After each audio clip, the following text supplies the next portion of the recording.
How many times have you told yourself, tomorrow, I'm gonna fix my habits. I'll wake up early, work out, focus on studying, and become a better version of myself. But then tomorrow comes. Your alarm goes off. You hit snooze for 5 more minutes, then another 5 minutes. Then you pick up your phone and start scrolling for a bit. And just like that, 30 minutes are gone. You wake up late, procrastinate, waste another day, and when night comes around, you tell yourself again? It's okay, I'll start over tomorrow. If you're always stuck in this loop, you may not be lazy. You just haven't built good habits yet. Because a great day doesn't come from forcing yourself to study for 18 hours. It comes from little habits that you repeat every day. And in this video, I'm going to show you what a perfect daily routine for students looks like.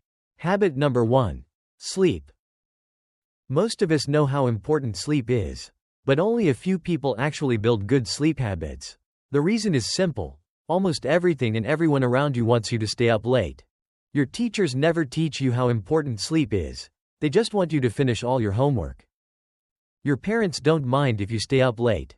In fact, they're probably happy to see you studying hard at midnight. Social media apps, games, and online shopping apps definitely don't want you to go to bed early.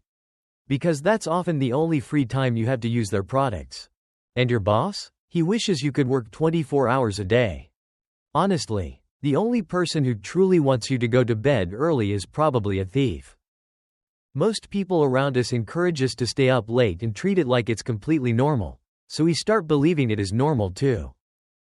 But the truth is, going to bed late, especially when you're not getting enough sleep, can weaken your memory, keep your brain from fully recovering, and make it much harder to learn new things.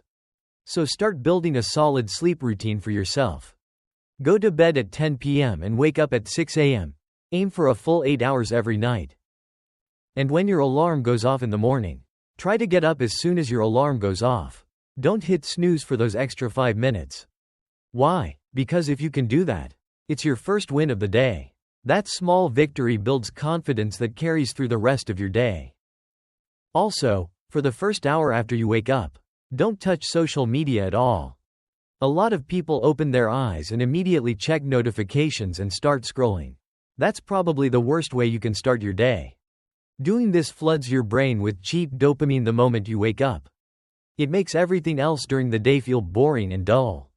Also, in the afternoon you can take a 30-minute power nap to recharge. And before bed, try to meditate or do some light yoga for about 30 minutes to help you relax. These are some of the best things you can do to improve your sleep. Now let's move on to the next habit, drinking enough water. Aim for about 2 liters of water every day. This is especially important for students because you're still growing and developing.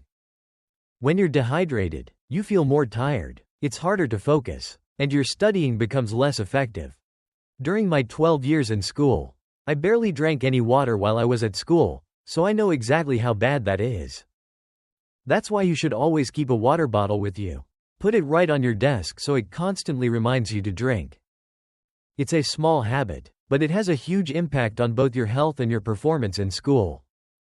The next habit is eating breakfast. A lot of students skip breakfast and go to school on an empty stomach, and that's clearly not a good idea. Both your body and your brain need energy to function. You simply can't focus on the lesson when your stomach is growling. So make sure you always have a solid, nutritious breakfast. The next habit is keeping your bedroom and study desk clean and organized. A lot of guys especially need to work on this habit. I've lived in both kinds of rooms, one messy and dirty, and the other clean and tidy, so I can clearly feel the difference in my mental state between the two. The room you live in is a direct reflection of what's going on inside your head. If your room is messy, your thoughts tend to become messy and scattered too. If your room is clean and organized, your thoughts become clearer and more logical. So always keep your room neat and tidy. Do it as if your crush is about to come over and hang out in your room. That's all you need to do. The next habit is exercising every day. You only need to set aside 10 to 30 minutes. You can do push-ups, pull-ups, some stretching, or simply go for a short jog. Always remember, in exercise, consistency matters more than intensity. After sticking with it for a while, You'll clearly notice improvements in both your mental and physical health, and that can also indirectly help you perform better in school. The next habit is planning your rest. Most of us plan everything we need to do, but almost no one plans when they're going to rest. But life isn't a sprint, it's a marathon. And in a marathon, if you don't know how to rest properly, you'll never make it to the finish line. Your rest doesn't have to be complicated. It can simply be a short walk, lying down and listening to music, doing some yoga, or meditating. What matters is that you make time for it on purpose. The next habit is active learning. Most students today are learning passively.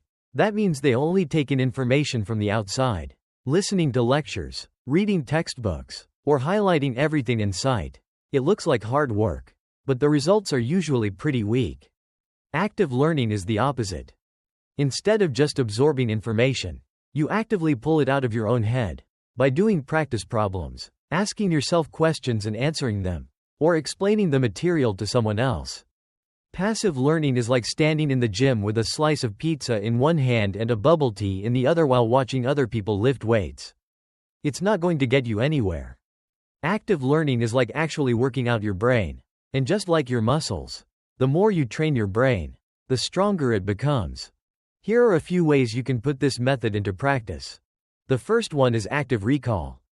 When you want to memorize something, instead of reading it over and over until the words look familiar, try this. First, read a short section of what you need to remember. Then close the book and try to recall everything you just read.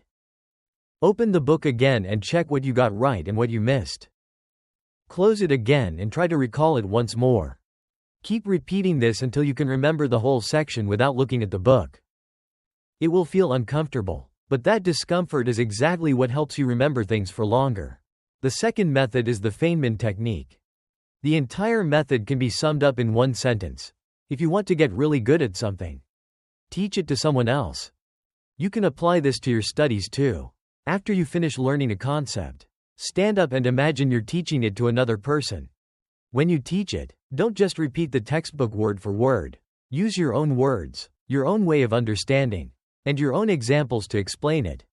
When you do this, you'll gradually notice the gaps in your knowledge, and that's how you improve. This method helps you understand the material more deeply and remember it for much longer. The next method is to break your study time into 30-minute blocks. Simply put, before you sit down to study, divide the material into 30-minute chunks. For each block, you only have 30 minutes to finish your tasks. This will supercharge your learning. Before, you had the whole evening to study but no clear goal, like a boat drifting aimlessly across the ocean. Now you have a clear goal to work toward. This will make your study sessions much more efficient. The next habit is keeping track of your mistakes. This is a habit that a lot of highly successful people share. If you only review the things you already know, it just strengthens what you've already got. It doesn't help you grow. But reviewing the questions you got wrong helps you recognize your mistakes, fix them, and find solutions so you don't make the same mistakes next time. So keep a notebook and write down the questions you got wrong. Review them regularly. Remember, we always learn more from our mistakes than from the things we got right. And this applies to both studying and life. The next habit is quitting social media. This is the one almost everyone knows is bad, but still can't let go of. This habit is especially harmful for students. It doesn't just waste your time, it also hurts your ability to think clearly, focus, and stay motivated to study. There's one thing I've learned after years of letting bad habits control me. Anything that involves addiction should be avoided. And if you want to become part of the top 1%, you simply cannot act like everyone else. The final habit is reading personal development books. This one also comes from my own experience. Most textbooks will leave your life the moment you leave school, but personal development books will stay with you for the rest of your life. So every day, set aside 30 minutes every day to read personal development books. This might just be the most valuable habit you can build for the rest of your life. And those are the perfect daily habits for students. But remember this: you don't need to do everything starting tomorrow. Don't try to turn yourself into a perfect person overnight. Just start with one small habit. Go to bed a little earlier. Put your phone down. Drink enough water. Exercise. Or simply sit down and study for 30 minutes without distractions. Because a good day isn't created by one big decision, it's created by the small things you repeat every single day. And if you truly want to change your life, don't wait until tomorrow. Start today.